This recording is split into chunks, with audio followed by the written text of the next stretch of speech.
The housemaid who inspired a billionaire. In the shining hills of Monte Vista, there stood a mansion that held more wealth than most could imagine, and yet inside lived a man, Julian Morel, who had lost the joy he once had. A billionaire tech mogul, Julian owned half the world's startups but hadn't smiled in weeks. Profits were soaring, awards lined his halls, and yet he felt empty.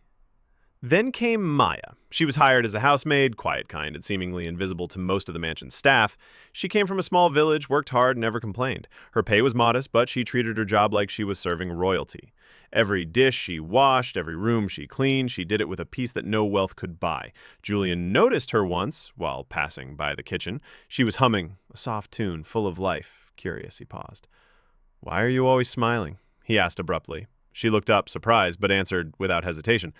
"Because every day I wake up, I get another chance to be better, to serve with joy, and to love what I do.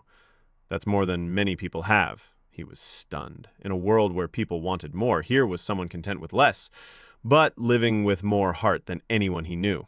Days turned into weeks, and Julian found himself watching her more, not out of arrogance, but in awe.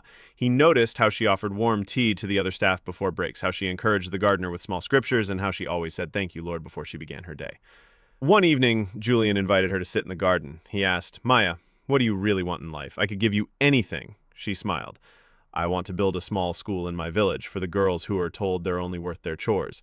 That night, something shifted in Julian. All the companies he built hadn't fulfilled him, but this woman's vision, simple, selfless, eternal, ignited something new. It wasn't the size of her dream that moved him, it was the purity of it. Within a year, Julian and Maya opened the Lighthouse School in her hometown, fully funded, fully staffed.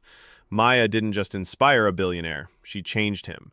From that point on, Julian didn't just invest in tech, he invested in people, purpose, and possibilities. And he often said in interviews, "The greatest leader I ever met wasn't in a boardroom. She was holding a mop, singing about grace."